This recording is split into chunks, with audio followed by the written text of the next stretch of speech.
So what you see here is an image of the facsimile reproduction of the cover of Word Rain.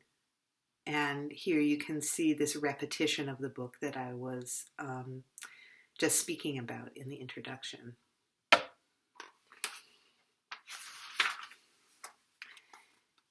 These are the first end papers of the book. Those contain a schematic drawing by Madeline Gins' partner, Arakawa.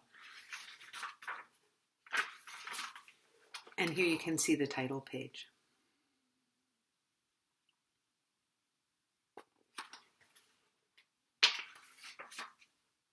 So I'm going to read from the first chapter of Word Rain, which is titled The Waterfall, or an Introduction.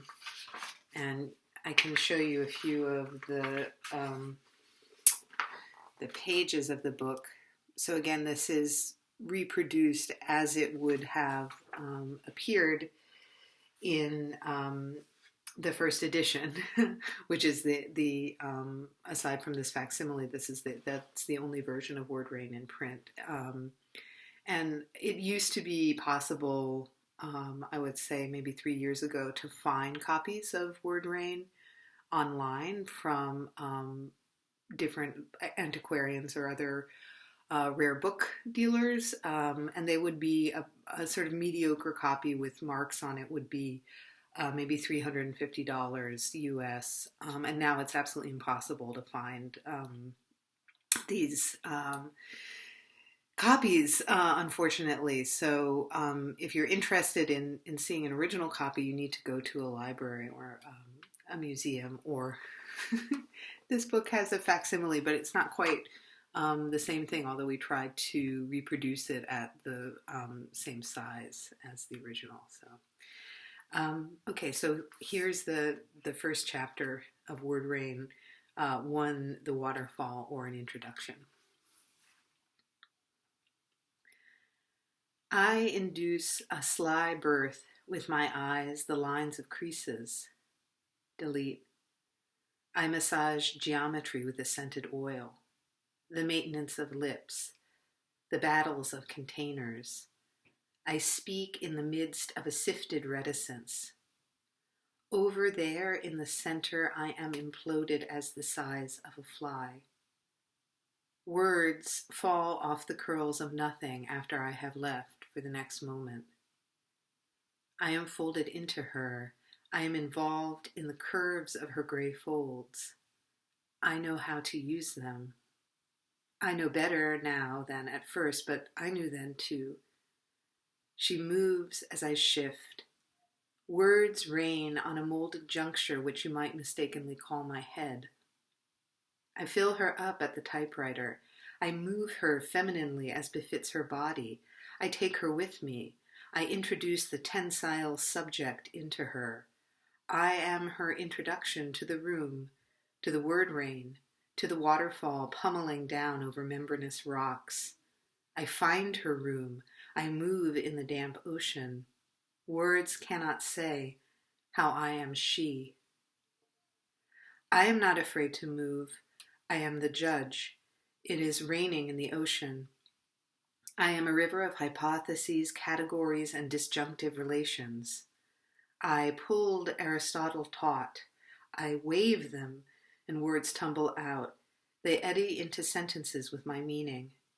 Read this with me, read that with me, read me with me, read objects, tables, toes, toads, tails, tin, trains, type, tears, throat. Read right, read right.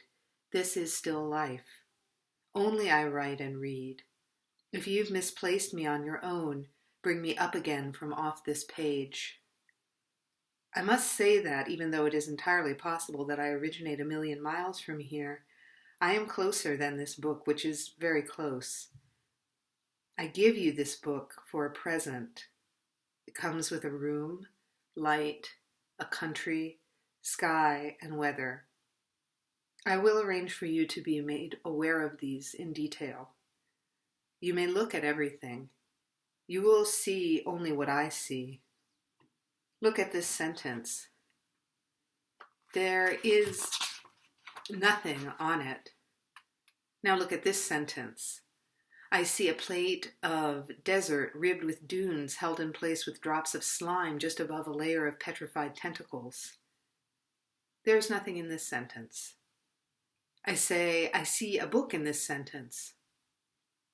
Without me, it words the page. It says nothing. Words. I have my secrets even to myself at times. Ludwig W. tried to remove the if. I am a word. Any word, pick any word, which leads us to my secret. Even I have to stop and think how to say something at times. I might finally be wordless.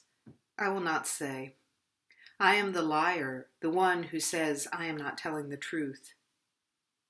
I have shown her who soon through my pretense will pretend to be me, how to freshen up words by bringing them into my presence. She will apply these to my circumstances, waft, platform, K, rostrum, ropey gas shavings, fibers. Later on, chapter 6, lists of words will appear and demand an application. Any word may apply. Other words are read, missed, now, book, came, continue, remember, finish. Notice how these find their range and limits only within my presence. The more possibilities are suggested, the more possibilities exist.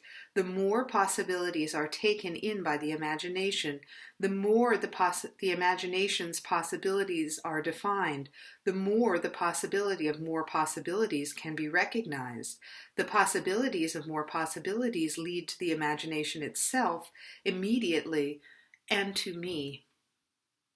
Only after this will you be in the position to start making charts to help you know how you know where you are when you get somewhere. I walk through my perceptions, keeping the distance.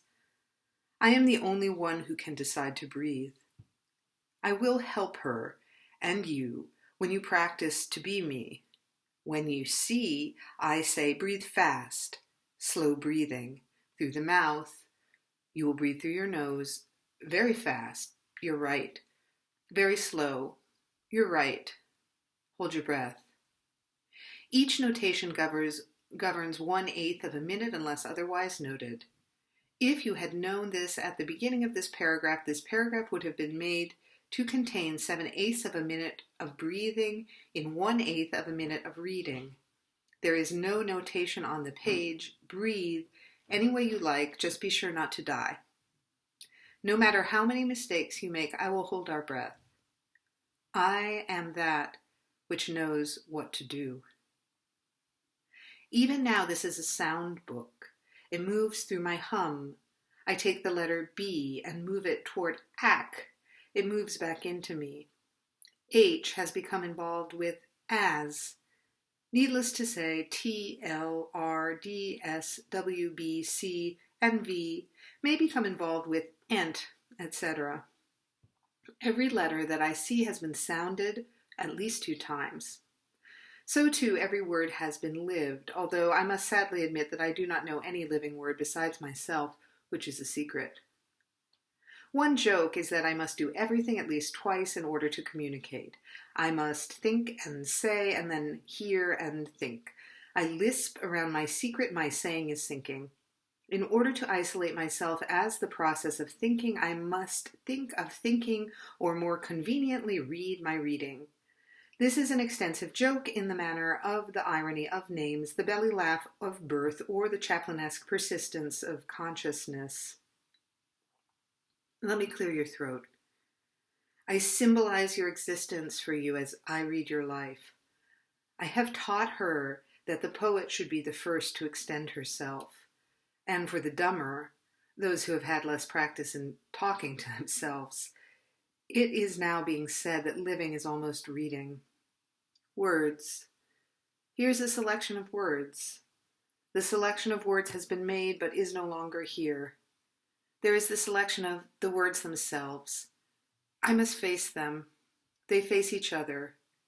It will be seen that the word touch is facing itself, and it may be imagined to do what it says when the book is closed. She has faced them and positioned them in relation to me. Face them, but if at the point of unheard of intimacy detachment is felt to be required, I will fold the imagination over the process of reading itself. Fold along the dotted line and tear, making sure, of course, that the cutting off points fall within the last quarter, 3/4 of the way in of the internalization process. I am thinking of you.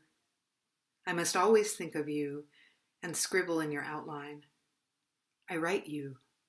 I read you. And it seems furthermore that I must read and write for you.